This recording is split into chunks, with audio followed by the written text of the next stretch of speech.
చెల్లి భువన విషయంలో ప్రభు చేసిన కార్యాన్ని బట్టి ప్రభుకే మహిమ కలుగును గాక. సాక్ష్యం విన్నవారు కూడా ప్రభు మీద నిరీక్షణ పెట్టుకోండి. ప్రభు మీ జీవితాల్లో కూడా గొప్ప కార్యాలు జరిగిస్తాడు. ప్రభు మనల్ని ఆర్థికంగా ఎందుకు దీవిస్తాడో చెప్తాను. ఇశ్రాయేలీలు ఐగుప్తు దేశంలో నుండి వారు బయటకు వచ్చినప్పుడు ప్రభు ఆదికాండం 15వ అధ్యాయంలోనే అబ్రహాంతో చెప్పాడు, నీ 4వ తరం వారు ఇక్కడికి మరలా వస్తారు, మిక్కిలి ఆస్తితో బయలుదేరి వస్తారని ప్రభు ముందుగానే 14వ వచనంలో చెప్పాడు. కాబట్టి విడుదల ఎక్కడున్నా కూడా అక్కడ మిక్కిలి ఆస్తి ఉంటుంది. ధర్మశాస్త్ర సంబంధమైన ఉపదేశంలో దరిద్రత ఉంటుంది, కృపా సందేశాల్లో ఎప్పుడు కూడా ఆశీర్వాదం ఉంటుంది, ఐశ్వర్యం ఉంటుంది. కాబట్టి ఇది మనం ఆశ్చర్యపోవలసిన అవసరమే లేదు. ఫైనాన్షియల్ గా ప్రభు మనల్ని దీవిస్తాడు అనే మాట మనం బలంగా నమ్మాలి. ఎందుకంటే కొరింథీయులకు రాసిన 2వ పత్రిక 8:9లో కూడా మీరు కృపను ఎరుగుదురు కదా అని చెప్పాడు. కృపను ఎరుగుదురు కదా అక్కడ చెప్పాడు, ధనవంతులు కావాలని. అలాగే ఇశ్రాయేలీలు ధర్మశాస్త్రం కింద ఉన్నప్పుడు వారితో ప్రభు ఒక మాట చెప్పాడు, గొర్రె పిల్లను తేజాలని ఎడల అని. అంటే ధర్మశాస్త్రం కింద దారిద్రత వస్తుందని అది సూచిస్తా ఉంది. కానీ కృప చూపుటకైన ఐశ్వర్యవంతుడని కృపలో చెప్పాడు. కృప గురించి ఎక్కడ మనం చదివిన బోయాజు చాలా ఆస్తిపరుడు అని రూతు గ్రంథం 2:1, అబ్రహాము ధనవంతుడు అనే మాట ఉంది. ఈ ధనమంతా కూడా ప్రభు మహిమ కొరకు వాడబడుతుంది అనమాట. కాబట్టి ప్రభు మనల్ని ఆశీర్వదిస్తాడు. ఆరోగ్యపరంగా కూడా ప్రభు మనల్ని దీవిస్తాడు. కాబట్టి ఈ పరిచర్యలో వాక్యం వింటున్న వారు ఎవరైతే ఉన్నారో మీరు ఆర్థికంగా అభివృద్ధి చెందుతారు ప్రభు. ఎందుకంటే విడుదల కలిగిన ప్రతిసారి కూడా ఆయన మిక్కిలి ఆస్తితో బయటికి తీసుకొని వస్తాడు అనేది మనం గమనించాలి. ఆయన కుక్క తన నాలుకను ఆడించకుండా నిర్గమకాండం 11వ అధ్యాయంలో చెప్పినట్లుగా ఆయన ఐగుప్తులోంచి ఇశ్రాయేలుని వేరుపరిచాడు. అలాగే 133వ కీర్తనలో చెప్పిన ఐక్యత అనేది కూడా ఈ పరిచర్లో ప్రభు మనకు అనుగ్రహిస్తాడు. దాని వల్ల కలిగే ఆనందం, ఐక్యత వల్ల కలిగే ఆనందం చూడండి. ఒకరికి మేలు కలిగితే అందరూ ఆనందించే సహవాసం, ఒకరికి దుఃఖం కలిగితే అందరూ ఆదరించే సహవాసం అనేది మనము గమనిస్తున్నాం. 33వ కీర్తనలో 12వ వచనాన్ని చదువు. 33వ కీర్తన 12వ వచనం. యెహోవా తమకు దేవుడుగా గల జనులు, ఆయన తనకు స్వాస్యంగా ఏర్పరచుకున్న జనులు ధన్యులు. రైట్.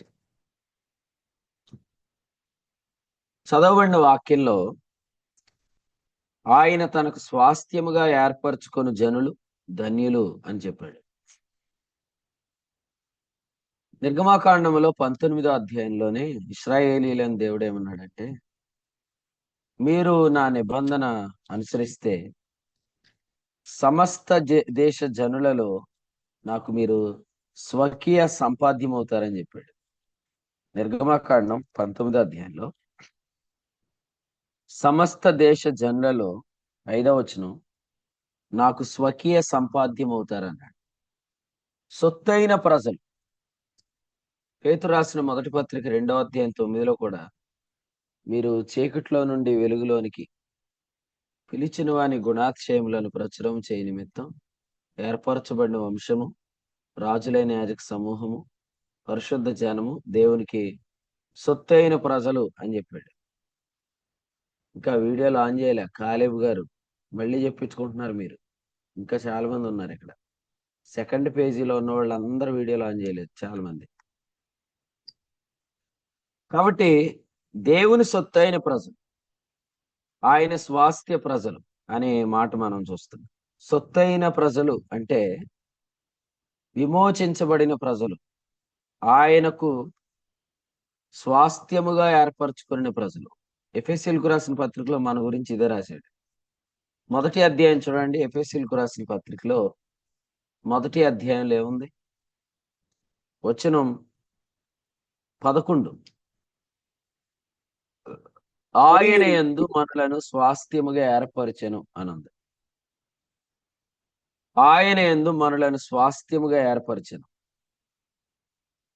అక్కడే ఫుట్ నోట్ లో 3 అని అంకివేసి సొత్తైన ప్రజలు అనే మాట మనం చూస్తున్నాం. 14 వచనం. సొత్తైన ప్రజలు. మనమందరం కూడా దేవుని సొత్తైన ప్రజలు. ఆయన మనలను స్వాస్థ్యముగా ఆయన మనల్ని ఏర్పరచుకున్నాడు. అపోస్తుల కార్యములు 20:28లో చెప్పినట్లుగా ఆయన తన స్వరక్తం ఇచ్చి మనలను సంపాదించాడు. ప్రకటన గ్రంథం 5వ అధ్యాయం 9, 10 వచనాల్లో చెప్పినట్లుగా ఆయన మనలను దేవుని కొరకు కొన్నాడు. మనం దేవుని కొరకు కొనబడిన ప్రజలం. స్వాస్థ్యముగా సంపాదించబడిన ప్రజలం. యేసుక్రీస్తు ద్వారా ఎవరైతే దేవునికి కుమారులయ్యారో వారందరూ కూడా విమోచించబడిన ప్రజలు. స్వాస్థ్యముగా ఏర్పడితే మనకు ధన్యత ఏంటంటే, ఇప్పుడు మీరు చదవండి ఎఫెసు పత్రిక మొదటి అధ్యాయంలో 12వ వచనంలో ఆయన యందు స్వాస్థ్యముగా ఏర్పరచును అనే దగ్గర ఫుట్ నోట్లో ఏముందంటే మనకొక స్వాస్థ్యము ఏర్పరచెను అని కూడా ఉంది. ఆయన సొత్తైన ప్రజలుగా మనం ఉండటం వల్ల మనకంటూ ఒక స్వాస్థ్యం ఏర్పడింది. ఎందుకంటే యేసుక్రీస్తు ద్వారా దేవుని కుమారులైన వారు లివింగ్స్టన్ ఎవరు? లివింగ్స్టన్ ఎవరు? లివింగ్స్టన్ ఎవరు? ఒరేయ్, వీడియో స్టార్టింగ్ నుంచి ముగింపు దాకా ఆపుతే లేదు. అది గుర్తుపెట్టుకో. నువ్వన్నా తెలుసు, అందుకే పిలిచాను. ఎండింగ్ దాకా లేదు. నీకు ఏదైనా అర్జెంట్ అయితే చాట్లో పెట్టు.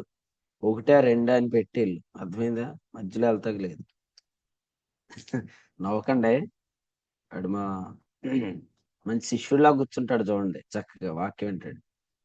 జాకబ్ గారి వారసుడు అనమాట. ఎఫెసీయులకు రాసిన పత్రిక మొదటి అధ్యాయం 14 వచనం. నిన్న నా పక్కన వాడు కూర్చున్నాడు దోమలు బ్యాట్ పట్టుకొని. నిద్రపోయి బ్యాట్ కింద పడేసాడు. ఇట్లా ఎవరు నిద్రపోకండి, మెలకుగా ఉండండి. ఇక్కడ ఏం చెప్పాడంటే సంపాదించిన ప్రజలకు విమోచనము కలుగు నిమిత్తం అన్నాడు. అంటే ఆయన స్వాస్థ్య ప్రజలకు స్వాస్థ్యం ఉంటుంది. నిజంగా మనం యేసుక్రీస్తు ద్వారా దేవుని కుమారులయ్యాం కాబట్టి ఇప్పుడు మనం దేవుని వారసత్వాన్ని కలిగి ఉన్నాం. అందుకనే కీర్తనాకారుడు ఏమంటున్నాడంటే 33వ కీర్తనలో, ఇప్పుడు మనం చదివిన వచ్చిన మళ్ళీ చదువుదాం. కీర్తనల గ్రంథం 33వ కీర్తన 12. ఆయన తనకు స్వాస్థ్యముగా ఏర్పరచుకొని జనులు ధన్యులు అన్నాడు. మన ఈ ఉదయకాల ధన్యతను ఎలా చెప్పుకుందాం? ఆయన మనలను స్వాస్థ్యముగా ఏర్పరచుకున్నాడు కాబట్టి మనకొక స్వాస్థ్యాన్ని ఏర్పరిచాడు. ఆయన మనలను యేసుక్రీస్తు ద్వారా కుమారులుగా స్వీకరించాడు గనుక మనకు దేవుని వారసత్వాన్ని స్వాస్థ్యంగా ఇచ్చాడు. ప్రతిరోజు కూడా మనం విమోచనం కొరకు కనిపెట్టవచ్చు. ప్రతిరోజు కూడా మనం విమోచనం కొరకు కనిపెట్టవచ్చు. ఈ కీర్తన అంతట్లో కూడా బాగా మనం ఆసక్తిగా గమనించే పదం ఏంటంటే కనిపెట్టుట. 22వ వచనం చదవండి. 22. యెహోవా మేము నీ కొరకు కనిపెట్టుచున్నాము, నీ కృప మా 21 మీద చదవండి ఉండునుగాక. బ్రదర్. నే? నే? 21 మన ప్రాణం యెహోవా కొరకు కనిపెట్టుచున్నది. 19 ఆయన కృప కొరకు కనిపెట్టు వారి మీద నిలుచుచున్నది. ఈ కీర్తనలో 13వ వచనం చూడండి. యెహోవా ఆకాశంలో నుండి కనిపెట్టుచున్నాడు. సో ఈ వచనంలో ఈ కీర్తనలో ఎక్కువ కనిపెట్టుట కనిపెట్టుట కనిపెట్టుట అనే పదం ఉంది. స్వాస్థ్య ప్రజలు మాత్రమే స్వాస్థ్యం కొరకు కనిపెడతారు. ఇప్పుడు మనము సంపాదించబడిన జనం కాదు, సృష్టించబడిన జనం అనుకోండి, మనకు స్వాస్థ్యం ఉందా? సృష్టించబడిన జనం అయితే స్వాస్థ్యం లేదు. సంపాదించబడినందున మనం దేవునికి వారసులమయ్యాం. స్వాస్థ్య జనానికి స్వాస్థ్యం ఉంది. మనం ప్రతిరోజు స్వాస్థ్యం కొరకు కనిపెడుతున్నాం. మన స్వాస్థ్యం ఏంటి? అద్భుతమైన మాట చదువుదాం. తిమోతికి రాసిన 2వ పత్రిక 1:1 చదవండి. 2 తిమోతి 1:1.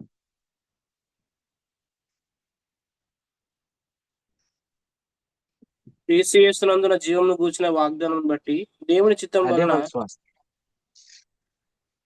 మన స్వాస్థ్యం ఏంటంటే క్రీస్తు యేసు నందు జీవమును గూర్చిన వాగ్దానం. అదే మన స్వాస్థ్యం. ఎందుకంటే యోహాను పత్రికలో ఏమన్నాడు 2వ అధ్యాయంలో, నిత్య జీవం అనుగ్రహించునన్నది ఆయన తానే మనకు చేసిన వాగ్దానం. మీరు ప్రతిరోజు పరలోకం నుండి ఏం కనిపెడుతున్నారు? అప్పులు ఎక్కువ చేశాను ప్రభు, తొందరగా వచ్చి తీసుకెళ్ళిపోమంటున్నారా? పరలోకం నుండి ప్రతిరోజు మనం దేని కొరకు కనిపెడుతున్నాం? కొలస్సి 1:3, జీవం కొలస్సి గురించి 3:4 పరలోకం నుండి జీవం కొరకు కనిపెడుతున్నాం. ఈ రోజు ఎలా బ్రతకాలో కావలసిన వాగ్దానాల కొరకు కనిపెడుతున్నాం. నేను ఒక ప్రశ్న అడిగిన, యేసు ప్రభు వస్తే కార్యం జరిగిద్దా, ఆయన జీవం వస్తే కార్యం జరిగిద్దా? ప్రభా నువ్వు వచ్చే ప్రభా వచ్చేస్తానందామా? జీవం ఆయన వస్తే ఆయన మాట వచ్చినా చాలా పని అయిపోద్దా? చెప్పండి. నమ్మకం లేని వాళ్ళందరూ మా మౌనంగా ఉండండి. ఆయన మాట నమ్మకం ఆయన మాట ఆయన జీవం ఆయన మాట వచ్చిన పని అయింది. కానీ ప్రధాని కుమారుడు బాగోలేదు అన్నప్పుడు ప్రధాని ఏమంటున్నాడు? నా కుమారుడు చావక మునిపే రమ్మంటున్నాడు. ప్రభు ఏమన్నాడు? నువ్వు వెళ్ళు, నీ కుమారుడు బ్రతికున్నాడు. అతడు సగం దూరం వెళ్ళినప్పటికీ ఇంట్లో నుంచి కొంతమంది వస్తున్నారు. వాళ్ళు అన్నారు నీ కుమారుడు బ్రతికున్నాడు. చాలా ఆసక్తిగా ప్రధాని అడిగాడు, ఎప్పుడు బ్రతికాడు అంటే, నిన్న 1 గంటకు జ్వరం విడిచిపెట్టింది అన్నాడు. అదే గంటకు ప్రభు ఏం చెప్పాడో గుర్తు తెచ్చుకున్నాడు. అదేంటంటే నీ కుమారుడు బ్రతికి ఉన్నాడు. నువ్వు రావాలయ్యా, నువ్వు రావాలయ్యా, నువ్వు చేయి పెట్టాలయ్యా కాదు. ఆయన వస్తాడు, టైం ఇంకా ఉంది. ఆయన తన టైంలో వచ్చేస్తాడు. ఫిలిప్పీ పత్రిక 3వ అధ్యాయం ఆఖరి వచనంలో. కానీ ఆయన వచ్చినా ఒకటే, ఆయన జీవం వచ్చినా ఒకటే. ఎందుకంటే ఆయన జీవం కూడా ఆయనే. ఆయన వచ్చినప్పుడు మహిమ దేహం పొందుతాం, ఆయన జీవం వచ్చినప్పుడు కూడా మహిమ దేహం పొందిన అనుభవాన్ని పొందుతాం. ఎంతమంది నమ్ముతున్నారు ఈ మాట? Rapture is not only A future event, it is also a present event. అది భవిష్యత్తులో సంభవించేదే కాదు, ఇప్పుడు కూడా జీవం వచ్చింది అనుకోండి, ఏం జరిగిద్ది? యేసుక్రీస్తు వచ్చిన రోజు ఏం జరిగిద్ది? జీవం వచ్చిన రోజు మర్త్యం అనేది జీవము చేత మృంగివేయబడుతుంది. కొరింథీయులకు రాసిన 2వ పత్రిక 5వ అధ్యాయం 4వ వచనం. నిన్న మనం విన్నట్లుగా మర్త్యమైనది జీవం చేత మృంగివేయబడినప్పుడు మనం ఎలా ఉంటాం? మనం దిగంబరులుగా కాక, 2వ వచనం, వస్త్రము ధరించుకుని వారం కనపడతాం. కాబట్టి అన్న మీరు రావాలి, మీరు రావాలి, మీరు రావాలంటే, నన్ను రావాలి అని అంటే బాగానే ఉంది. నేను వచ్చేలోపు నేను చెప్పే వాక్యం కూడా వినండి. మీరు మా ప్రాంతాలకు రావాలన్నా, మీరు మా మధ్యలో వాక్యం చెప్పాలి అని ఎవరైనా కోరుకుంటున్నారు. మనం వెళ్ళిన తర్వాత వాళ్ళు ఏ గారిలో, ఏ ఊర్లో, ఏ బిర్యానీ చేత్తంలో పడిపోయారు అనుకోండి, మనం అసలు వెళ్ళిందే రాంగ్ ప్లేస్కి వెళ్ళామని అర్థం. ఎందుకంటే వాళ్ళు అసలు వాక్యం వినేవాళ్ళే కాదు, ఏదో మనల్ని పిలవాలని గుడ్డ అభిమానులు వాళ్ళు. అలా కాకుండా నువ్వు కావాలి అనుకునేవారు నీ వాక్కు వినాలి. నువ్వు నా ఇంట్లోనికి వచ్చుటకు నేను పాత్రుడను కాను అన్నాడు. ఏమన్నాడు? బయట పోమన్నాడా? బయట ఉండమన్నాడు కాదు, మాట మాత్రం సెలవి. సో ఆయన మాట వచ్చినా ఆయన వచ్చినా ఒకటే అని ఎంతమంది నమ్ముతున్నారు? నమ్మితే ఇప్పుడు ప్రభువు జీవిస్తున్నందుకు కూడా మనం సంతోషించాలి. ఒకరోజు వచ్చినప్పుడు కూడా అదే సంతోషాన్ని మనం కలిగి ఉంటాం. ఇప్పుడు జీవిస్తుంది ఎందుకు? పరలోకంలో ఇశ్రాయేలీయుల పని మీద జీవిస్తున్నాడు పరలోకంలో? లేదు లేదు లేదు. క్రీస్తునందు ఉన్న వారికి ఒక వాగ్దానం చేశాడు. ఆ వాగ్దానం ఏంటంటే జీవమును గుర్చిన వాగ్దానం.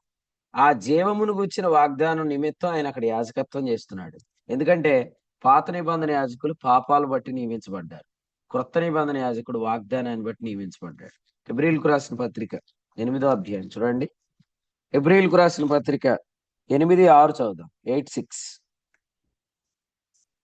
ఈయన అయితే ఇప్పుడు మరి ఎక్కువైన వాగ్దానములను బట్టి నియమింపబడిన మరి ఎక్కువైన నిబంధనకు మధ్యవర్తి ఉన్నాడు కనుక మరి శ్రేష్టమైన సేవకత్వం పొంది ఉన్నాడు. రైట్. యేసుక్రీస్తు యొక్క ప్రస్తుత ఉద్యోగం ఏంటి? క్రీస్తు యేసునందు జీవమునిచ్చి వాగ్దానమును బట్టి ఆయనకి యాజకత్వం వచ్చింది. అపోస్తుడైన పౌలుకు వచ్చిన ఉద్యోగం ఏంటి? తిమోతి 2వ పత్రిక 1:1 మళ్ళీ చదవండి. 2 తిమోతి 1:1.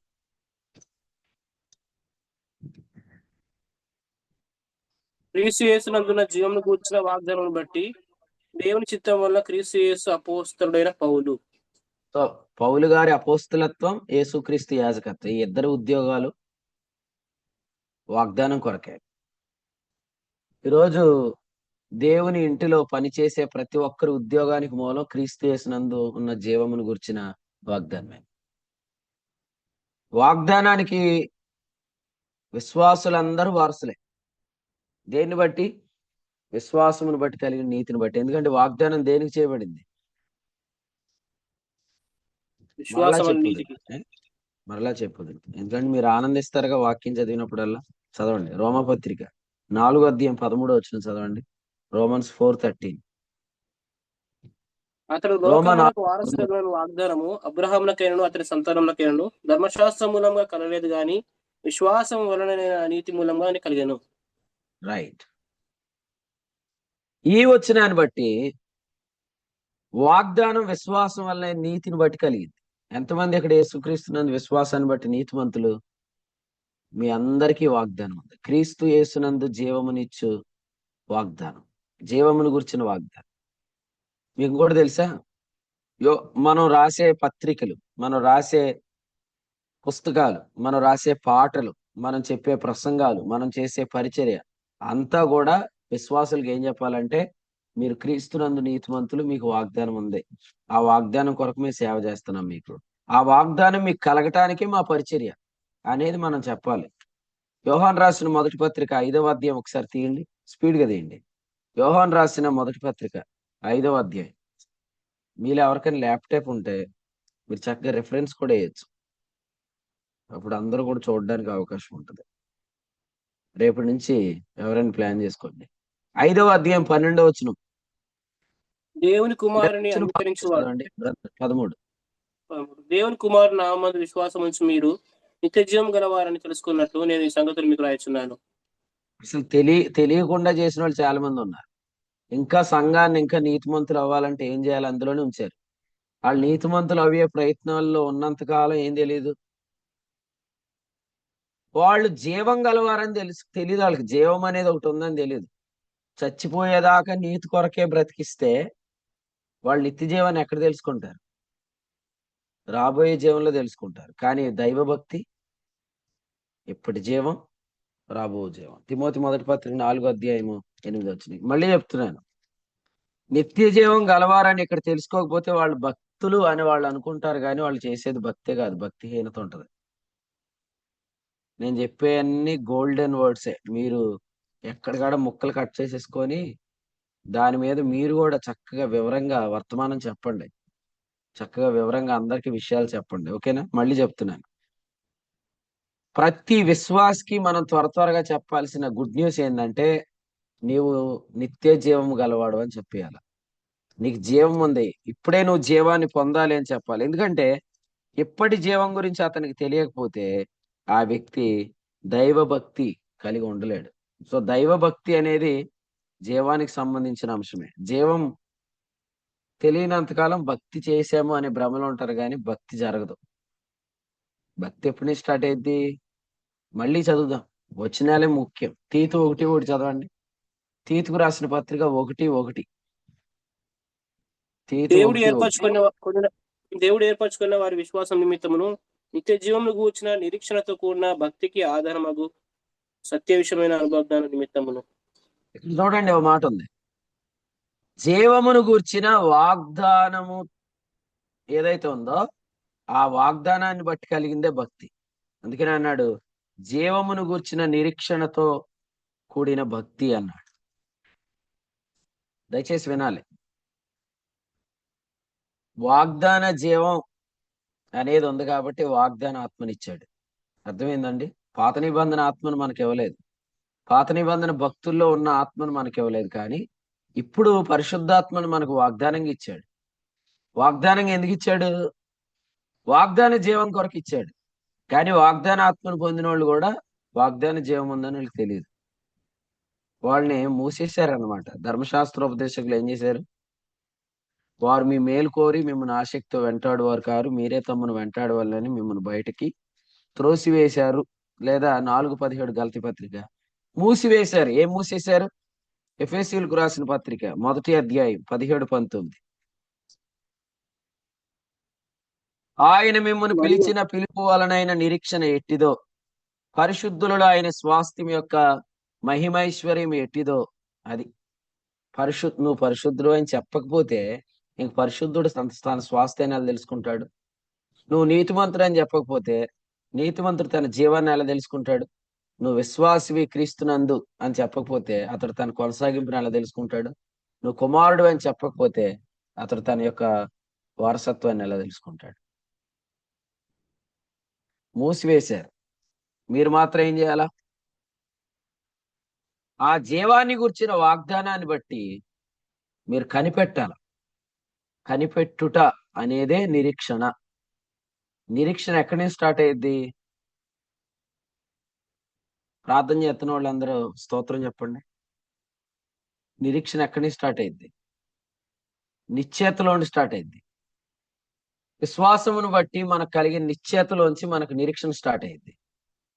సో మీరందరూ నిరీక్షణ కలిగి ఉండండి, జీవాన్ని నిరీక్షించండి. యేసు ప్రభు త్వరగా వచ్చేస్తే ఇంక ఈ బాధలేమీ ఉండవు అనేది ఎంతమంది నమ్ముతున్నారో. అయితే ఈ రోజు పరలోకం నుండి జీవం వస్తే కూడా అంతే. పరలోకం నుండి వచ్చే జీవం కూడా ఆయనే. కొలసి 3:4. పరలోకము నుండి జీవాన్ని నిరీక్షించటమే మన భక్తి. జీవమును గూర్చిన నిరీక్షణతో కూడిన భక్తి. తీతుపత్రిక 3:6లో ఆత్మను ఎలా ఇచ్చాడు? నిత్య జీవమును గూర్చిన నిరీక్షను బట్టి దానికి వారసులం అవుటకై ఆ పరిశుద్ధాత్మ మన మీద సమృద్ధిగా కుమరించాడు. అందుకని మీరు చూడండి, మనకి వచనాలు సమృద్ధిగా వచ్చేస్తాయి వాక్యం మొదలు పెడితే. ఎందుకు వస్తాయి? ఎందుకంటే నిరీక్షణ కలిగించే ఆత్మ మన మీద సమృద్ధిగా కుమరించబడ్డాడు. గల్తీ పత్రిక 3 అధ్యాయం 14 చదవండి. గల్తీలకు రాసిన పత్రిక 3 అధ్యాయం 14.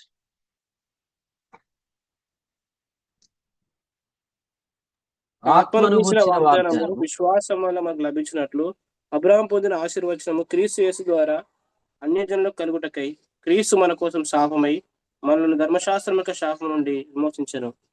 రైట్. ఇక్కడ చూడండి, ఆత్మను గూర్చిన వాగ్దానం అన్నాడు. అంటే వాగ్దానపు ఆత్మ ఎందుకు ఇచ్చాడు? అబ్రహాం పొందిన ఆశీర్వచనం, అదే జీవాన్ని గూర్చిన వాగ్దానం. ఆత్మను గూర్చిన వాగ్దానం వాగ్దానం జీవం కొరకు ఇచ్చాడు. ఏం నితిన్ అర్థమవుతుందా? నువ్వు చెప్పన్నా నేను అలా జాయిన్ అయిపోయి ఉంటానంటవా? అంటున్నావా? వాగ్దాన జీవాన్ని ఇచ్చాడు లేదా? పొందుకుంటున్నావా? ప్రతిరోజు కావలసిన జీవాన్ని పొందండి. యేసుప్రభు వచ్చినప్పుడు ఏం జరిగిద్దో ఈ రోజు కూడా అదే జరిగింది. యేసుప్రభు వచ్చిన రోజు అందరూ పాటలు పాడతారంట. ఏమని? ఓ మరణమా నీ విజయం ఎక్కడ, ఓ మరణమా నీ ముళ్ళు ఎక్కడ. సో ప్రతిరోజు పాటలు పాడాలి. ఎందుకంటే యేసు ప్రభు వచ్చినా ఒకటే, పరలోకంలో నుండి జీవం వచ్చినా ఒకటే. కాబట్టి ప్రతిరోజు మనం పాటలు పాడేటట్టు ఉంటేనే కరెక్ట్గా జీవిస్తున్నట్టు. ప్రతిరోజు కీర్తన పాడేంత ఆనందం మీలో ఉండాలి. మన నిరీక్షణ పరలోకము నుండి నిరీక్షిస్తున్నాం. అక్కడి నుంచి మనం కనిపెడుతున్నాం. మళ్ళీ చెప్తారు అందరూ, ఆయన స్వాస్థ్యముగా ఏర్పరచుకున్న జనులు ధన్యులు, ఎందుకంటే ఆయన వారికి ఒక స్వాస్థ్యం ఏర్పరిచాడు. వారు ఇప్పుడు దాని కొరకు ఏం చేస్తున్నారు? కనిపెడుతున్నారు. మళ్ళీ చదువుదాం, మళ్ళా చెప్పుకుందాం, మరలా ఆనందించండి అన్నట్టు. హెబ్రీ పత్రిక 9 అధ్యాయం 11 చదవండి. హెబ్రీ పత్రిక 9 అధ్యాయం 11. అయితే క్రీస్తు రాబోచున్న మేలుల విషయమై ప్రధాన యాజకుడిగా వచ్చి తానే నిత్యమైన విమోచన సంపాదించి హస్తకృతం కానిది అనగా ఈ సృష్టి సంబంధం కానిదియో మరీ ఘనమైనదియో పరిపూర్ణమైనది అనే గుడారం ద్వారా మేకల యొక్కయో కోడెల యొక్కయో రక్తంతో కాక తన స్వరక్తంతో ఒక్కసారి పరిశుద్ధ స్థలంలో ప్రవేశించాను. రైట్. 11 సంపాదించాడు, 12లో దాచాడు. ఇది మనం ఆల్రెడీ చెప్పుకున్న మెసేజ్. 15 చదవండి. ఇప్పుడు 15. ఈ హేతువు చేత మొదటి నిబంధన కాలంలో జరిగిన అపరాధముల నుండి విమోచనం కలుగుటకై ఆయన మరణం పొందినందున పిలువబడిన వారు నిత్యమైన స్వాస్థ్యమును గూర్చిన వాగ్దానమును పొంది నిమిత్తం ఆయన సంపాదించాడు, ఆయన భద్రం చేశాడు. అది ఇప్పుడు వాగ్దానం. వినండి. మీ జీవం సంపాదించబడింది. 2, మీ జీవం దాచబడింది. 3, ఇప్పుడు అది వాగ్దానం అయింది. ఇప్పుడు మనం చేయాల్సింది ఏంటంటే ఆ వాగ్దానం కొరకు కనిపెట్టాలి ప్రతిరోజు. వాళ్ళే యేసుప్రభు కొరకు కనిపెట్టేవాళ్ళు. హెబ్రీ పత్రిక అదే 9, అదే 28 చదవండి. 9:28. అలాగుననే క్రీస్తు కూడా అనేకుల పాపములను భరించుటకు ఒక్కసారి అర్పింపబడి తన కొరకు కనిపెట్టుకుని ఉండు వారి రక్షణ నిమిత్తము పాపము లేకుండా రెండవసారి ప్రత్యక్షమగును. రైట్. ఎవరైనా ఏదైనా రిక్వెస్ట్ పెట్టారా? నాకు రిక్వెస్ట్ వచ్చింది.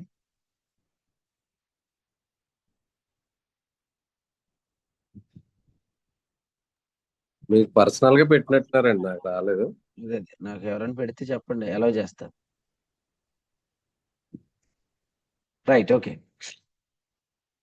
ఇప్పుడు తన కొరకు కనిపెట్టుకొని ఉండేవారు. నేను ప్రిన్స్ అన్న కాసేపు ఈ వాక్యం స్టడీ చేశాను. ఇప్పుడు యేసుక్రీస్తు ప్రభు కొరకు కనిపెట్టే వాళ్ళు ఎవరంటే ప్రతిరోజు జీవం కొరకు కనిపెట్టేవాళ్ళు. ఇప్పుడు మనకు 4 పదాలు దొరికినాయి ఇక్కడ. ఎబ్రీ పత్రిక 9లో నెంబర్ 1 సంపాదించాడు, నెంబర్ 2 భద్రం చేశాడు, నెంబర్ 3 వాగ్దానంగా ఇప్పుడు మనకు దాన్ని చేశాడు, 4 దాని కొరకు మనం కనిపెట్టాలి. సో కీర్తనలో ఏం చెప్తున్నాడు? 33వ కీర్తనలో అంటే కనిపెట్టుట అని చెప్తున్నాడు. మనకి ఏదైనా ఉంటే కనిపెడతాం కదా. హాస్టల్లో ఉన్న వాళ్ళకి అర్థమవుతుంది. మొన్న హైదరాబాద్ లో ఉన్న వాళ్ళందరికీ హాస్టల్ వాతావరణం మళ్ళీ గుర్తొచ్చింది. అవన్నీ హాస్టలే కదా. హాస్టల్లో ఉన్న వాళ్ళు పేరెంట్స్ వచ్చారనుకోండి పక్కోళ్ళకి, మనం కూడా దేని కొరకు కనిపెడతాం? మా అమ్మాయినా వచ్చిద్ది, మా నాన్నైనా వచ్చితాడు అని కదా. ఎవరైనా వస్తారు, ఏదైనా తెస్తారు. సుమంత్ నవ్వుకుంటున్నాడు. టొంకపెట్టులో జంతువులు దాచుకొని ఎవరైనా లేకపోవడం చూసి తినేసి మళ్ళీ అవి అందులోనే పెట్టేసి తాళం వేసేస్తారు అన్నమాట. అత్తాక నవ్వు వచ్చేస్తుందండి. అనా అత్తాకి నవ్వు వచ్చేస్తుందండి, అలా దాచుకుంటున్నట్టు. నాకైతే పోలీస్ ట్రైనింగ్ గుర్తొచ్చింది. ఏ పోలీస్ ట్రైనింగ్ గుర్తొచ్చిందా? దేవుని స్తోత్రం. 33వ కీర్తనలో కనిపెట్టుట. నిజంగా కొన్నిసార్లు కొంతమందికి పేరెంట్స్ రారు, వాళ్ళు ఏమి తేరు, వాళ్ళ పిల్లల్ని సరిగ్గా పట్టించుకోని వాళ్ళు కూడా ఉంటారు. కానీ ప్రతిరోజు పరలోకం నుండి మన కొరకు జీవం వస్తుంది, ఎందుకంటే దాన్ని అక్కడ ప్రభు భద్రపరిచాడు. అందుకని కొలస్సీ 1:3 ప్రకారం మీలో ఎవరైతే ఈ సత్యం నమ్ముతున్నారు, పరలోకమందు మీ కొరకు ఉంచబడిన నిరీక్షణ, నెంబర్ 2 అది విశ్వాసం కలిగిస్తుంది, నెంబర్ 3 అది ప్రేమ కలిగిస్తుంది. సో క్రైస్తవ జీవితంలో 3 విషయాలు ఉన్నాయని అందరికీ తెలుసు, కానీ దాని లింక్ తెలియదు చాలా మందికి. విశ్వాసం, ప్రేమ, నిరీక్షణ ఈ 3 నిలుచును అని తెలుసు, కానీ how to link these 3 things అనేది కొలస్సీ పత్రికలో ఉంది. ఫస్ట్ది నిరీక్షణ, దాన్ని బట్టి కలిగేది ప్రేమ. పరలోకములో జీవం ఉంది అని నమ్మకపోతే ఈ 3 తెలిసిన వేస్టే. ఏదో జీకేకి మనం ఆన్సర్ చెప్పినట్టు ఉంటుంది, జనరల్ నాలెడ్జ్ క్వశ్చన్ కాదు. ఏది క్రైస్తవంలో ముఖ్యమైనవి ఏవి? విశ్వాసము, ప్రేమ, నిరీక్షణ. వీటిలో శ్రేష్టమైనది ఏది? ప్రేమ అని చెప్పినట్టు ఉండకూడదు, లింక్ తెలియాల. సో ఫస్ట్ది ఏంటంటే నిరీక్షణ. పరలోకంలో మనకు జీవం ఉంది, దాన్ని నిరీక్షిస్తున్నాం. నిరీక్షించిన వారికి ఉండేదాన్ని భక్తి అంటాం, భక్తి లేదా విశ్వాసం. ఆ విశ్వాసాన్ని బట్టి కలిగేది ప్రేమ లేదా భక్తిలో ఉండే ప్రేమ. పేతురు 2:1-7 చెప్పాడు. ఏం చెప్పాడు? ఎవరైనా చెప్పండి. పేతురు 2:1-7. ఎస్, భక్తిలో ప్రేమ. భక్తి ఏంటి? జీవాన్ని గురించి నిరీక్షణ భక్తి. జీవాన్ని ఎవరు నిరీక్షిస్తారు? అసలు అక్కడ కూర్చున్నామని నమ్మేవాళ్ళు నిరీక్షిస్తారు. అక్కడ కోసం ప్రయాసపడేవాళ్ళు ఎవరు జీవాన్ని నిరీక్షించరు. పరలోకం వెళ్ళాలని భక్తి చేసేవాళ్ళు ఎవరు జీవాన్ని నిరీక్షించరు.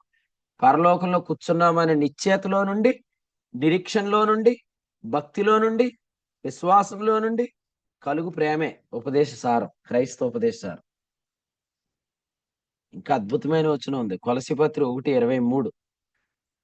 కొలస్సీ 1:23 ఏముందంటే, పునాది మీద కట్టబడిన వారి ఆకాశం క్రింద ఉన్నట్టు సమస్త సృష్టికి ప్రకటించబడినట్టు ఈ సువార్త వలన నిరీక్షణ నుండి తొలి. సువార్తలో నిరీక్షణ ఏంటి? పరలోకం నుండి యేసుప్రభు వస్తాడనేది కాదు సువార్తలో నిరీక్షణ. ఊర్లోకి వెళ్ళి అందరికీ యేసుప్రభు వస్తాడు, యేసుప్రభు నమ్మితే యేసుప్రభు వస్తాడు, యేసుప్రభు నమ్మితే యేసుప్రభు వస్తాడు, యేసుప్రభు నమ్మితే యేసుప్రభు వస్తాడు అనకూడదు. యేసుక్రీస్తు నమ్మితే పరలోకం నుండి జీవం వస్తుందని చెప్పాలా. That is the gospel, that is the good news. ప్రతిరోజు మీకు ఏం కావాలో ఆ వాగ్దానాలన్నీ పరలోకం నుండి కావాలంటే యేసుప్రభు నమ్ముకోండి, అది సువార్త. ఒకానొక రోజు యేసుప్రభు వచ్చి దేహం నుండి కూడా విమోచిస్తాడు. అంతవరకు ఈ దేహంలో ఉన్న ఇష్టలుగానే ఉండమన్నాడంటే ఈ దేహంలో ఉన్నప్పుడు కూడా కావలసిన వాటిని అన్నిటినీ దైవశక్తి చొప్పున ఆయన మనకు దయచేస్తాడు. మళ్ళీ చెప్తాను, మీరు 1:23 చదువుకోండి. కొలసే 1:23. ఆకాశం క్రింద ఉన్నట్టు సమస్త సృష్టికి ప్రకటించబడి ఆయన సువార్త వలన కలుగు నిరీక్షణ నుండి తొలగిపోక విశ్వాసమందు నిలిచి ఉండిన ఎడలి ఇది మీకు కలుగునన్నాడు. ఇది మీకు కలుగునంటే ఏంటంటే, పాత నిబంధనలో ఇశ్రాయేలీలను యాజకులు ఏమని దీవిస్తారంటే సంఖ్యాకాండం 6:24లో మందిరంలో, సమాజ మందిరంలో లేదా వారి యొక్క కూడికల్లో సమాధానము కలుగును గాక అంటారు. సమాధానం కలుగును గాక అంటే ఈ రోజు జీవం నీకు కలుగును గాక అని అర్థం. ఎందుకంటే ఆత్మానుసారమైన మనసు ఏంటి? జీవం, సమాధానం. జీవం, సమాధానం. సమాధానం. రోమాపత్రిక 8:5 కదా. క్రొత్త నిబంధన ఏంటి? ఆత్మ యొక్క నియమం కదండి. ఆత్మ యొక్క నియమం ఏం కలిగిస్తుంది మనకి? జీవం. ఆ జీవం మనకి ఏం కలిగిస్తుంది అంటే సమాధానం. ఎప్పుడు మీకు సమాధానం కలుగుతానే ఉండును గాక. ఉదయం 10 గంటలు ఆనంద్ బాబు గారు జీవం పొందారు. ఉదయం 12 గంటలు రత్నాజీ గారు సమాధానం పొందారు అన్నట్టు ఉండాలి. 12:15 హైదరాబాద్ స్టాన్లీ గారు జీవం పొందారు అన్నట్టు. ప్రతి క్షణం జీవం పరలోకం నుండి మనకు వస్తానే ఉండాలా. మనకు సమాధానం కలగాలి. సమాధానం అంటే మరొక అర్థం ఏంటంటే ఆయన సన్నిధి కాంతి. ఆయన సమాధానాన్ని పొందుతున్న వాళ్ళందరి ముఖాల మీద వెలుగు ప్రకాశిస్తుంది అనమాట. అదే natural beauty. You are so handsome అంటే మీరు చెప్పాలి దానికి చాలా ఖర్చు అయ్యింది. యేసుప్రభు దాన్ని అంతటిని చెల్లించాడు. అది అమూల్యమైన రక్తం చేత మళ్ళీ విమోచించాడు. ఆయన సంపాదించుకున్న ప్రజలు ధన్యులు. ఎందుకంటే 1 వీక్ లో కాదు, వారి మీద నుంచి ఎప్పుడు కూడా ఆయన వెలుగు ప్రకాశిస్తానే ఉంటది. యెషయా గ్రంథం 60వ అధ్యాయంలో చెప్పినట్లుగా కదండి. మీరు ఫేర్ అండ్ లవ్లీ రాసుకున్నారనుకోండి, రాంగ్ పార్ట్నర్స్ వచ్చేస్తారు. అదే మీరు ఫేర్ అండ్ హ్యాండ్సమ్ రాసుకున్నారనుకోండి, అప్పుడు కూడా మీ జీవితంలోనికి రాంగ్ పార్ట్నర్ రావడానికి అవకాశం ఉంటుంది. కానీ మీ మీద ఆయన సన్నిధి కాంతి ఉదయించింది అనుకోండి, మీ దగ్గరికి ఏ ప్రజలు రావాలో వాళ్ళు వస్తారు. నేను పార్ట్నర్ గురించి చెప్తున్నాను. జాబ్ పార్ట్నర్ కావచ్చు, లైఫ్ పార్ట్నర్ కావచ్చు, ఏ పార్ట్నర్ అయినా మంచి మంచి వ్యక్తులందరినీ దేవుడు మీకు ఇస్తాడు. కలకలు లేని జలములను వాగ్దానం చేశాడు. జాన్ పాల్ నెంబర్ ఎంత? Hope number. John Paul hope number ఎంత అండి? 34 34 యెహెజ్కేలు గ్రంథం 34వ అధ్యాయంలో ఏం చెప్పాడు? 19 కలకలు లేని జలములు. జలములు అంటే జనములు అని కూడా అర్థం. జలములు అంటే జనములు, కలకలు లేని జలాలు. ఇక్కడ కూర్చొని మీలో చాలా మంది కలకలు లేని జలాలే. చాలా మందిలో మీరు కూడా ఉన్నారని ఎంచుకోండి. చాలా మంది అన్నాడు కానీ అందరూ అనలేదు అంటే నా గురించి అనలేదు. ఇవన్నీ వదిలేసి కలకలు లేని జలముల్లో నేను ఒకడిని అనుకోండి అంతే. కలకలు లేవంటే మీలో ఎటువంటి కపటం లేదని అర్థం. కలకలు లేని జలములను ప్రభు మనకు వాగ్దానం చేశాడు. మీకు అర్థమైందా? కాబట్టి ప్రియులారా, సరైన వ్యక్తులు మన జీవితాల్లోనికి రావాలి. ఎందుకంటే వారితో మనం చేసే ప్రయాణం మోసపూరితంగా ఉండదు. యేసుక్రీస్తు ప్రభు జీవితంలో సమరయ స్త్రీ, యేసుక్రీస్తు జీవితంలో నికోదేము, వీళ్ళిద్దరిని మనం చూస్తే నికోదేము రాత్రి వేళ ఆయన దగ్గరికి వచ్చాడు. యేసు ప్రభు మిట్ట మధ్యాహ్నం సమరయ స్త్రీ దగ్గరికి వెళ్ళాడు. వీళ్ళిద్దరిలో రైట్ పర్సన్ ఎవరు అనిపిస్తుంది? ఖచ్చితంగా సమరయ స్త్రీ. ఏ టైంకి వెళ్ళాడు? ఆ టైం కూడా మెన్షన్ చేశాడు, రైట్ టైం. ఆ అధ్యాయం అంతా యోహాను సువార్త 4లో యేసు ప్రభు ఏం చెప్పారు తెలుసా? అమ్మ ఒక కాలం వచ్చుచున్నది, 4 నెలలు అయిన తర్వాత కోతకాలం వచ్చిందని మీకు తెలుసు. సో ఇదంతా కూడా ఆయన రైట్ టైంలో రైట్ పర్సన్ దగ్గర ఉన్నాడు. ఆయన ఎక్కడ కూర్చున్నాడు? బావి దగ్గర. సో బావి అంటే దేవుని చిత్తాన్ని తెలియపరుస్తుంది. ఎందుకంటే రెబ్కా జీవితంలో దేవుని చిత్తం బావి దగ్గరే, మోషే జీవితంలో దేవుని చిత్తం బావి దగ్గరే. సో బావి దగ్గర చాలా అద్భుతమైన విషయాలు ఉన్నాయి. వెల్ దగ్గర గాడ్స్ విల్ ఉందన్నమాట. కాబట్టి మనం ఇక్కడ గమనించాల్సింది ఏంటంటే, మీ మీద ఆయన సన్నిధి కాంతి ఉదయించాలి. పరలోకము నుండి జీవం పొందుతున్న వాళ్ళు ఎప్పుడు కూడా చాలా అందంగా ఉంటారు. ఎందుకంటే వాళ్ళ మీద ఆయన సన్నిధి కాంతి ఎప్పుడు ఉదయిస్తూ ఉంటుంది అనమాట. సో ప్రభు మీ మీద కూడా యెషయా గ్రంథం 60వ అధ్యాయంలో ఉన్న వెలుగు ఉదయింప చేయను గాక. ఇలా అంటున్నాను, ఎవరు ఫీల్ అవ్వకండి. గుంట నొక్క ముఖాలు వేసుకొని ఉంటారు కొంతమంది, వాళ్ళు నమ్మకండి. సో వాళ్ళు చాలా, మీరు తర్వాత తర్వాత అర్థమైపోయింది. మా రూమ్ లో ఒక అబ్బాయి ఉండేవాడు అనమాట. వాళ్ళ నాన్న అనేవాడు, బాబు వాడికి నేను సైలెస్ ఫాక్స్ అని పేరు పెట్టాను, ఆడు నిజంగా ఫాక్సే జాగ్రత్త అని చెప్పాడు. కాబట్టి మీరు చాలా జాగ్రత్తగా ఉండాలి. గుంట నక్క ముఖాలు వేసుకొని ఉండేవాళ్ళని మీరు తొందరగా, ఆడి మీద ఆయన కాంతి కనపట్లేదంటే ఈడు ఎప్పటికైనా డేంజర్ ఫెలో అని గుర్తుపట్టాలి. గుర్తుపట్టకుండా వాడితో మీరు కలిసి ప్రయాణం చేస్తే చాలా టైం వేస్ట్ అయిపోయింది. సో పెందల కడ లేచి తెల్లవారుజాము లిప్స్టిక్ పూసుకోవాల్సినంత అవసరం ఏం లేదు. మీరు చాలా అందంగా ఉంటారు. ముఖం మీద మీకు ఆయన సన్నిధి కాంతి ఉండాలి, ముఖ్యమైనది అది. ఆయన సన్నిధి కాంతి ఉన్న వాళ్ళు ఎస్తేర్ లాగా వాళ్ళకి ఎక్కువ అవసరం ఏమి ఉండదు. వాళ్ళు ఆల్రెడీ సుందరంగా ఉంటారన్నమాట. సో మీ అందరూ కూడా అటువంటి సౌందర్య ముఖాలు కలిగిన వాళ్ళే. ఇప్పుడు చెప్తున్నాడు పరమగీతంలో ఏమని, నన్ను ఆకర్షించము, మేము నీ వద్దకు పరిగెత్తుకొని వచ్చేదము. ఇక్కడ చెప్పిన అద్భుతమైన విషయం ఏంటంటే 4వ వచనం, యథార్థమైన మనసుతో వారు నిన్ను ప్రేమించుచున్నారు అదనమాట. ఇలా ఎవరైతే ఆకర్షించబడి మన వద్దకు వస్తారో వారు యథార్థమైన మనసుతో ప్రేమిస్తారు.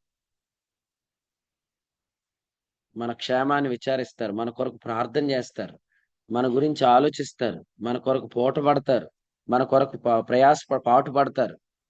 పూట పడేవాళ్ళు పాటు పడేవాళ్ళు కావాలి కానీ ఇప్పుడు ఏదో జేజేలు కొట్టి వదిలేసేవాళ్ళు మనకు వద్దు. కాబట్టి మీకు దేవుడు ఎలాంటి జనాన్ని ఇస్తాడు. కాబట్టి యెహోవా తనకు స్వాస్థ్యముగా సంపాదించుకున్న జనులు ధన్యులు, ఎందుకంటే వారు కూడా స్వాస్థ్య జనాన్ని పొందుతారు.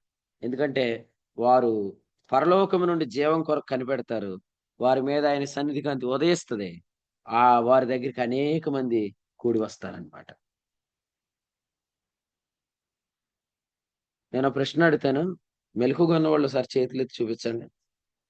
వీడియోలు ఇప్పుడు దాకా ఆన్ చేసుకొని ఆఫ్ చేసిన వాళ్ళు చేతులు ఎత్తండి, ఆన్ చేసుకొని సార్ మళ్ళీ ఆపేసుకోండి. రైట్. ఒక ప్రశ్న అడుగుతున్నాను, మిమ్మల్ని చెప్పండి, నేనేం చెప్పినా మీరు చేస్తారా?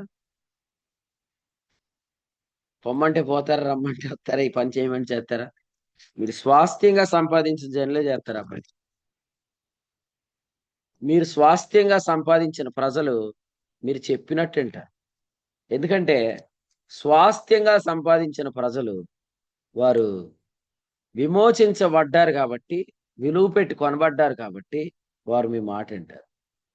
మన సంఘాలలో చాలా పని ఉంది, మన పరిచయలో చాలా పని ఉంది.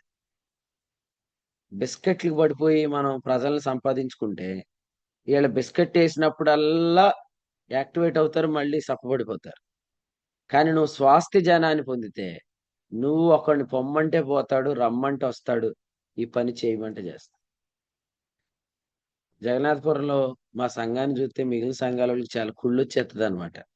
ఎందుకంటే ఇన్స్ట్రుమెంట్స్ ప్లే చేసేవాళ్ళు ఉంటారు, కెమెరా పెట్టి రికార్డింగ్ చేసేవాళ్ళు ఉంటారు, తర్వాత సౌండ్ ఆపరేట్ చేసేవాళ్ళు ఉంటారు, వాక్యం చదివేవాళ్ళు ఉంటారు, ప్రార్థన చేసేవాళ్ళు ఉంటారు, వాక్యం చదివేవాళ్ళు ఉంటారు. కానీ ఈ గ్రామంలో మిగిలిన సంఘాలన్నింటిలో స్త్రీలు ఎక్కువ ఉంటారు, పురుషులు ఉండరు. స్త్రీలు ఏం పని చేస్తారు? అందుకనే చూసినప్పుడల్లా చూడండి వాళ్ళు చెప్పుకుంటారంట, ఏమనంటే వాళ్ళ సంఘం చూడండి అందరూ యూత్ కుర్రోళ్ళందరూ పనిచేసేస్తా ఉంటారు, యవనస్తులు. ఇంకోటి తెలుసా, ఇక్కడ తయారైన వాళ్ళు ఇంకా మరి కొన్ని చోట్లకి వెళ్ళి వాడబడే అంతగా కుర్రోళ్ళు తయారవుతారు అనమాట. సో మీరందరూ కూడా అంతే, సంపాదించాలి ప్రజల్ని, యవనస్తులు సంపాదించాలి. సంపాదించుకుంటే వాళ్ళని ఒక పని చేయమంటే చేస్తారు, రమ్మంటే వస్తారు, ఇది చేయమంటే చేస్తారు. కాబట్టి యెహోవా సంపాదించిన వారు మనం కూడా అనేక మందిని సంపాదిస్తాం. సంపాదించబడిన వాళ్ళే సంపాదిస్తారు. 33వ కీర్తనలో ఈ విషయాన్ని మీరు గమనించండి. ఎవరైతే యెహోవా కొరకు కనిపెడుతున్నారు, ఆయన కృప కొరకు కనిపెడుతున్నారు, జీవం కొరకు కనిపెడుతున్నారు, వారి మీద ఆయన సన్నిధి కాంతి ఉంటది, వారి యొద్దకు ప్రజలు వస్తూ ఉంటారు అనమాట. నాకు రాజేష్ మీద కూడా కనిపిస్తుంది ఆ సన్నిధి కాంతి. మీలో అందరి మీద కనిపిస్తుంది, దేవునికి స్తోత్రం. రాజేష్ మీద కూడా కనిపిస్తుంది. అంటే రాజేష్ రీసెంట్ గా వచ్చాడు కదా, ఆ సన్నిధి కాంతి అంటే ఎప్పుడు అట్లా ఉండాలి. మనందరం కూడా మీ అందరూ కూడా అట్లనే ఉన్నారు, దేవునికి స్తోత్రం. ఇంకా ఎవరైనా ఈ వాక్యం కొత్తగా వింటే నేను చెప్తున్నాను, మీకు పాండ్స్ ఖర్చులు, ఫెయిర్ అండ్ లవ్లీ ఖర్చులు, ఫెయిర్ అండ్ హ్యాండ్సమ్ ఖర్చులు, ఈ ఖర్చులన్నీ తగ్గిపోతాయి. ఎందుకంటే మీరు చాలా అందంగా అయిపోతూ ఉంటారు అనమాట. మీ అందం దగ్గరికి మోసకరమైన వ్యక్తులు రారు. మీ వెలుగు దగ్గరికి కలకలు లేని జలములు వస్తారు. వారు వస్తారు, మీ మాటలు వింటారు, మీరు ఏది చేయమంటే అది చేస్తారు. వాళ్ళు చాలా కృతజ్ఞత కలిగి కూడా ఉంటారు. సో ప్రభు మీకు అట్టి కృప దయచేయను గాక. ఇంకా మీరే చాలా మందికి అనేక మంది జనాలను పంపిస్తారనమాట. కావలసిన వారిని మీరు ఇచ్చి పంపించేటట్టు ప్రభు చేస్తాడు. సో 34వ కీర్తనలో మనం 33వ కీర్తనలో ఈ అద్భుతమైన విషయాన్ని మనం చూస్తున్నాం అన్నమాట. ఒక వాక్యం చదువుదాం. 20వ వచనం చదవండి. 20వ వచనం 33:20. మనము యెహోవా పరిశుద్ధ నామమందు నమ్మిక ఉంచి ఉన్నాము, ఆయనను బట్టి మన హృదయము సంతోషించున్నది. రైట్, దేవునికి స్తోత్రం. ఇక్కడ ఎవరైతే ఆయన జీవం కొరకు ఆయన సమాధానాన్ని పొందుతున్నారో వారు హృదయం ఎప్పుడు సంతోషంగా ఉంటుంది. మీ హృదయం ఎప్పుడు సంతోషంగా ఉండునుగాక. మీరు సంతోషంగా ఉన్నప్పుడు మీ హృదయం సంతోషంగా లేదంటే అది ఫేక్ జాయ్. మీరు సంతోషంగా ఉన్నప్పుడు మీ హృదయం సంతోషంగా ఉందంటే అది ట్రూ జాయ్. మనందరం ట్రూ జాయ్ కలిగి ఉందుము గాక. నిజమైన ఆనందం మనందరిలో ఉండును గాక. ఎందుకంటే పరిశుద్ధాత్మ అందలి ఆనందంలోనే హృదయం ఆనందిస్తుంది. ఎందుకంటే పరిశుద్ధాత్ముడు ఎక్కడున్నాడు?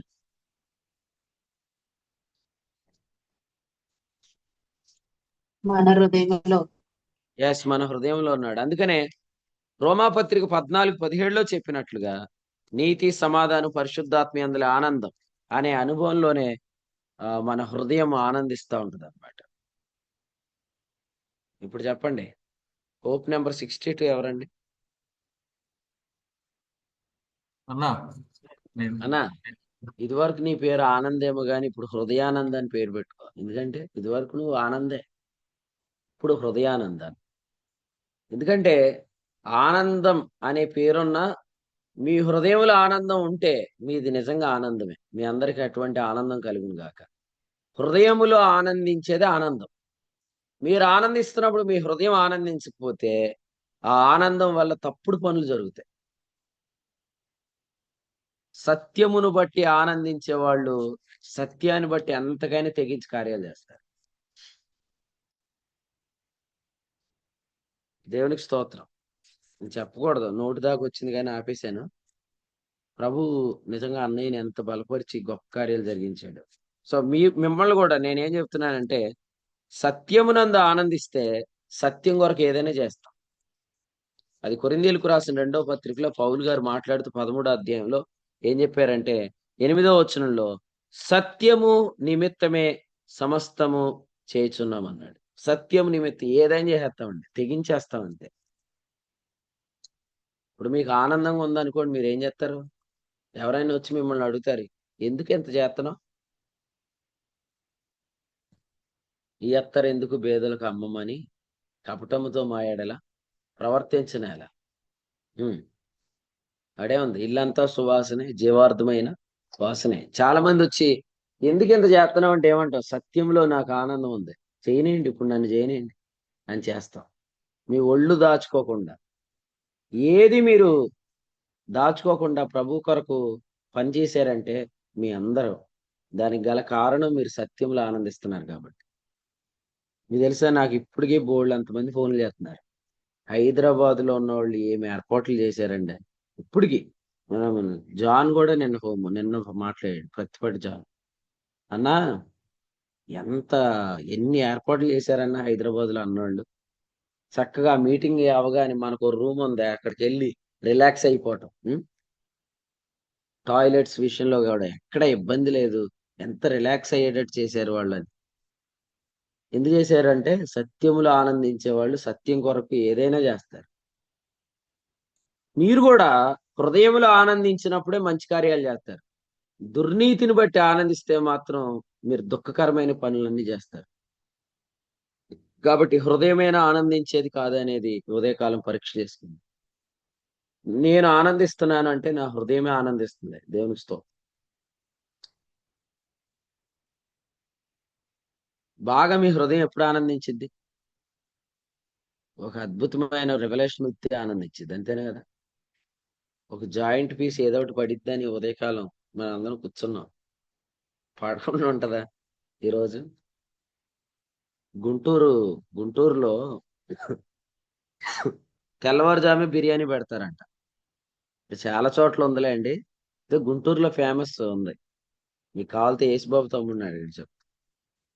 పొద్దుటే తెల్లవారు మొహం కడుక్కోవడం బిర్యానీ తింటారు. మనం కూడా అంతే, మొహం కడగకుండానే బిర్యానీ ఉదయకాలం. ఏదో ఒక లెగ్ పీస్ పడకపోతుందా, ఏదో ఒక బిర్యానీ ఈ ఉదయం పెట్టకపోతాడని. అదే నేను కాదు, ఈ మాట ప్రభువే చెప్పాడు లోకాసువార్త 10లో.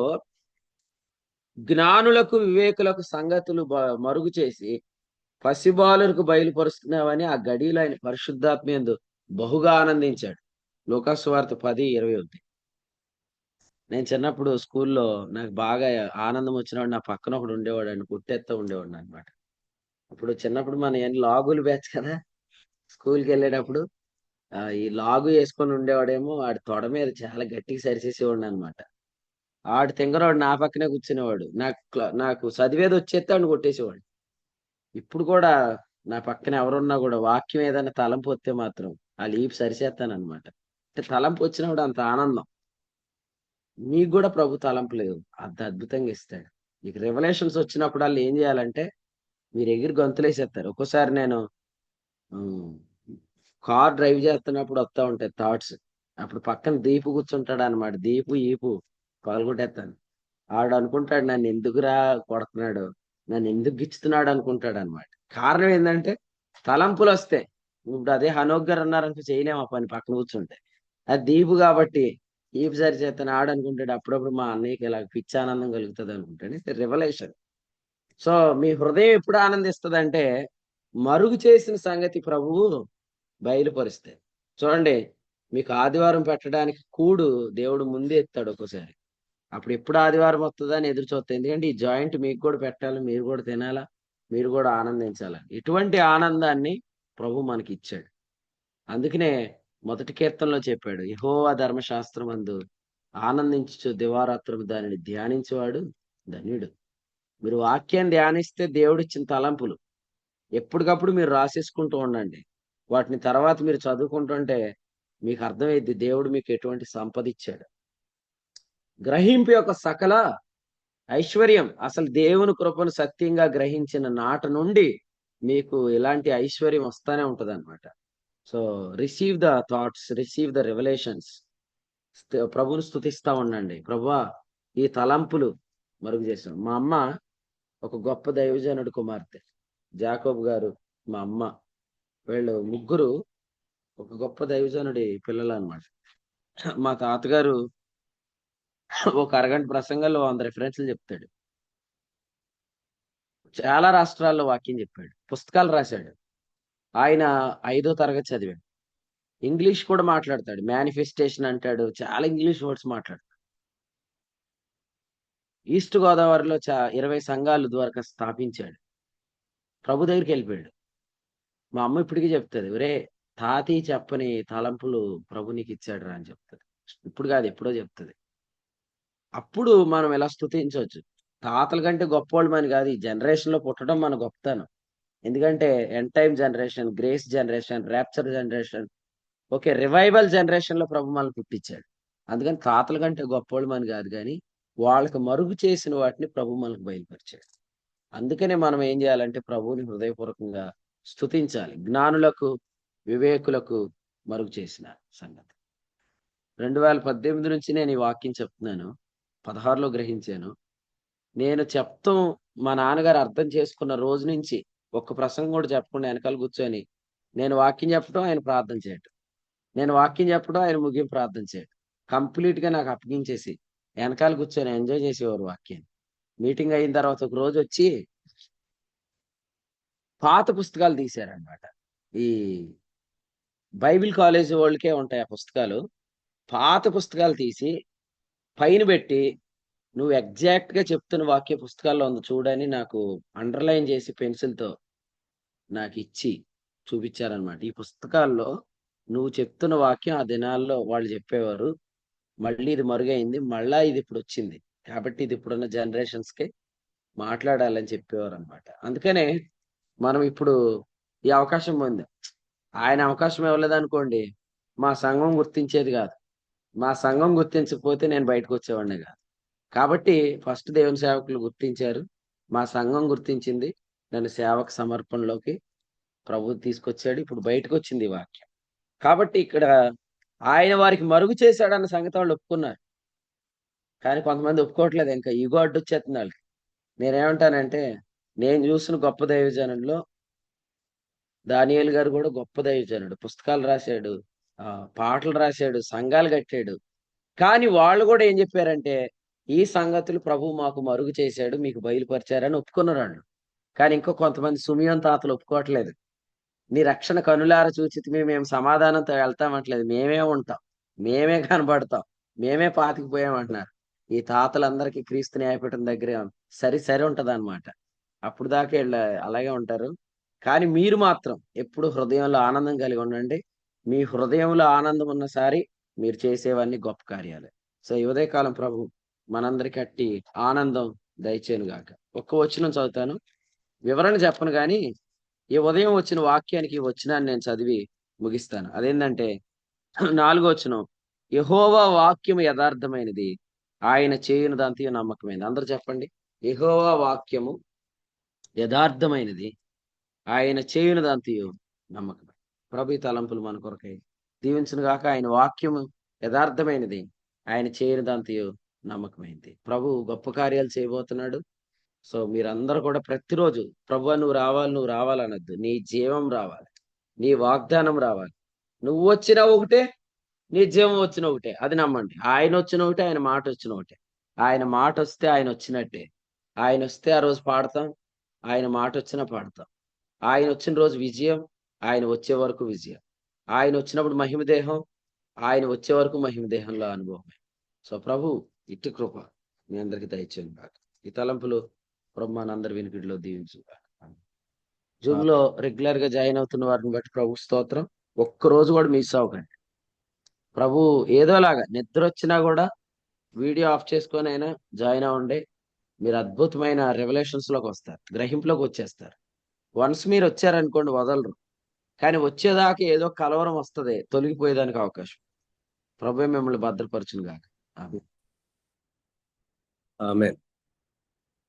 కీర్తన గ్రంథం 33వ అధ్యాయం నుంచి ప్రభు తన దాసుని ద్వారా పరిశుద్ధాత్మ సాయంతో అందించిన వర్తమానానికి ప్రభుకి కృతజ్ఞతలు తెలియజేస్తున్నాం. ఈ యొక్క అధ్యాయం నుంచి 12వ వచనం నుంచి, యెహోవా తమకు దేవుడిగా గల ధన్యులు, ఆయన వారిని స్వాస్థ్యంగా ఏర్పరచుకున్న జనులు ధన్యులు అన్న విషయాన్ని ప్రభు జ్ఞాపకం చేస్తూ, మరి ఆయనే మనకు స్వాస్థ్యం అని, ఆయన ఏర్పరచుకుని ఆయన విలువ పెట్టుకొని మనల్ని అందరినీ కూడా స్వాస్థ్యం కొరకు నిరీక్షించేవారుగా మనల్ని ఏర్పరచుకున్నారని, ఆయన మనల్ని అందరూ కూడా విమోచించి విలువ పెట్టుకొని మనల్ని స్వాస్థ్యంగా ఏర్పరిచారని, అలాగే మనకు కూడా స్వాస్థ్యం ఉందని, అది నిత్య జీవము గుర్చినటువంటి వాగ్దానం అని, అది నిరీక్షణతో కూడిందని, మనకు జీవం కలుగుతుందని నిరీక్షణ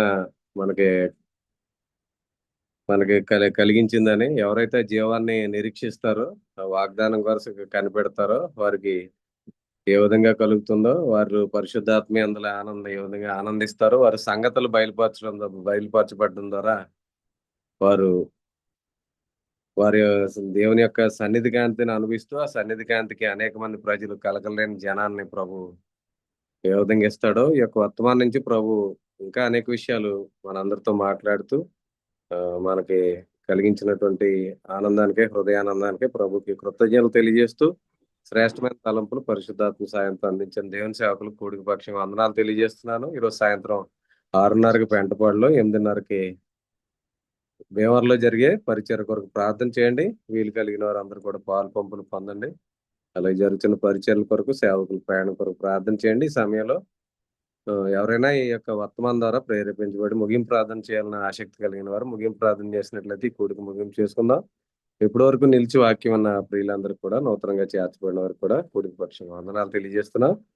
ఎవరైనా ప్రార్థన చేయాలని ఆసక్తి కలిగిన వారు ప్రార్థన చేసినట్లయితే కూడిక ముగింపు చేసుకుందాం. ప్రార్థన చేద్దాం. వందనాలు ప్రశాంత్.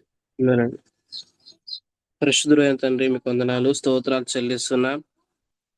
మమ్మల్ని ప్రేమించి మహాదివ్య మహిమ నుండి మరొకసారి మీరు ఇచ్చిన వర్తమాన వాక్యాన్ని బట్టి మీకు స్తోత్రాలు చెల్లిస్తున్నాం. నాయన మీ దాసునికి ఇస్తున్న ప్రత్యక్షతను బట్టి నాయన మీకు స్తోత్రాలు. క్రీస్తు యేసునందున్న ఆ యొక్క వాగ్దాన జీవపు మాటలు పరలోకం నుంచి మీరు అందిస్తున్నందుకే మీకు స్తోత్రాలు చెల్లిస్తున్నా.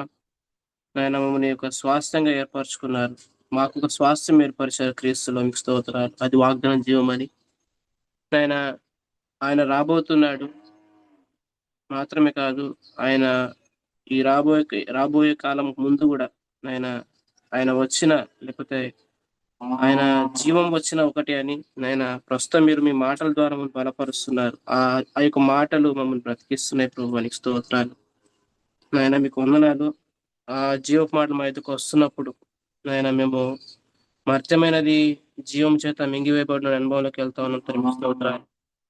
మరి అత్యధికమైన విజయం అనే అనుభవంలోకి వెళ్తున్నా, మీకు స్తోత్రాలు చెల్లిస్తున్నాం. ప్రతిరోజు ఉదయకాల సమయంలో ఆ జీవపు మాటలు కొరకు కనిపెట్టే వారిగా ఉండి కృప మాకు ఇచ్చినందుకే మీకు స్తోత్రాలు చెల్లిస్తున్నాం. ఆ యొక్క క్రీస్తు యేసునందున్న ఆ యొక్క వాగ్దాన జీవం అబ్రహాంకు మీరు విశ్వాసం వల్ల నీతి మూలంగా ఇచ్చారు ప్రభా, మమ్మల్ని కూడా విశ్వాసం ద్వారా నీతిమంతులుగా చేసుకొని ఆ యొక్క జీవాన్ని వాగ్దానం చేశారు, మీకు స్తోత్రాలు చెల్లిస్తున్నాం. మరి ఆ వాగ్దాన జీవం మీద మనసు పెట్టినప్పుడు, నిరీక్షణ కలిగి ఉన్నప్పుడు అందులోంచి భక్తి పుడుతుందని, విశ్వాసం కలుగుతుందని మరి అందులోంచి ప్రేమ పుడుతుందని మీరు మాతో మాట్లాడారు, మీకు వందనాలు చెల్లిస్తున్నారు. మరి ఆ జీవాన్ని మీరు మా కొరకు సంపాదించారు, దాచుంచారు, వాగ్దానం చేశారు. దాని కొరకు కనిపెడుతున్నప్పుడు మీరు దయచేస్తున్నందుకు మీకు స్తోత్రాలు చెల్లిస్తున్నాం. ఆత్మానుసారమైన మనస్సు జీవంను సమాధానం అని చెప్పినట్లుగా ప్రభు, ఆ జీవం కలుగుతున్నప్పుడు మాకు సమాధానం కలుగుతుంది. స్థిరంగా పునాది నిలిస్తే ఆ జీవం కలుగుతుంది, ఆ సమాధానం కలుగుతుందని, అది మీ సన్నిధి కాంతి అని, ఆ సన్నిధి కాంతికి అనేకులు స్వాస్థ్యమైన జనంగా వస్తారని మీరు మాతో మాట్లాడారు, మీకు వందనాలు చెల్లిస్తున్నా. మాత్రమే కాదు ప్రభు, ఆ జీవం కలుగుతున్నప్పుడు ఎన్నో ప్రత్యక్షతలు, ఎన్నో మాటలు, క్రీస్తును గురించిన మాటలు, నూతన తలంపులు కూడా వస్తాయని ప్రభు, అప్పుడు పరిశుద్ధ ఆత్మయందరి ఆనందము అనుభవించగలుగుతామని, తద్వారా గొప్ప కార్యాలు చూస్తామని కూడా మీరు మాతో మాట్లాడుతున్నారు, మీకు స్తోత్రాలు చెల్లిస్తున్నాం.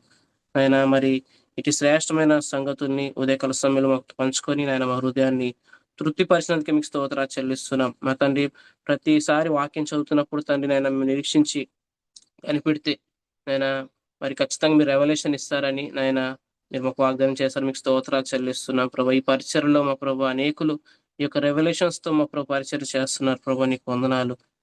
మీ యొక్క గ్రంథం తెరిచినప్పుడు మీరు మాతో మాట్లాడుతున్నారు, మీకు వందనాలు, స్తోత్రాలు చెల్లిస్తున్నాం. ఇంకనూ మా తండ్రి మీ దాసునికి ప్రత్యక్షతలను అనుగ్రహించి మాతో మాట్లాడండి. ఈ దిన పరిచర్యంతలో మీరు తోడుగా ఉండండి. సాయంకాలము వెంటబడి ప్రాంతంలో అలాగే భీమవరం ప్రాంతంలో జరుగు పరిచర్య విషయమే ప్రార్థన చేస్తున్నాం. నూతన తలంపులు మీరు మాకు ఆ విధంగా ఈ పరీక్షలో పాల్గొన్న ప్రతి ఒక్కరిని బట్టి మీకు స్తోత్రాలు చెల్లిస్తున్నా. కూడిక నడిపించిన క్రియలను బట్టి మీకు స్తోత్రాలు. అలాగే దేవుని సేవకులందరినీ బట్టి కొందనాలు చెల్లిస్తూ సమస్త మహిమ ఘనత ప్రభావం మీకే ఆరోపిస్తున్నాం. మీరు ఇవ్వబోయే ఇంకా వారసత్వ అనుభవాలు బట్టి కొందనాలు స్తోత్రాలు చెల్లిస్తూ యేసుక్రీస్తు ప్రభువు నామమున స్తోత్రించి కూడికను ముగింపు చేస్తున్నాం పరమ తండ్రి. ఆమేన్. అందరికీ వందనాలు. ఆమేన్. ముగింపు ప్రార్థన చేసిన ప్రియులు ప్రశాంత్ గారికి, కూడికలో ఉన్న ప్రియులందరికీ వందనాలండి. ఒకరికొకరు వందనాలు తెలియజేసుకుని కూడిక ముగింపు చేస్తున్నాం. అందరికీ వందనాలండి.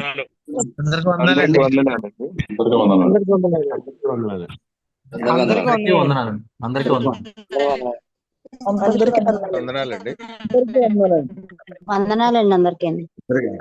వందనాలండి.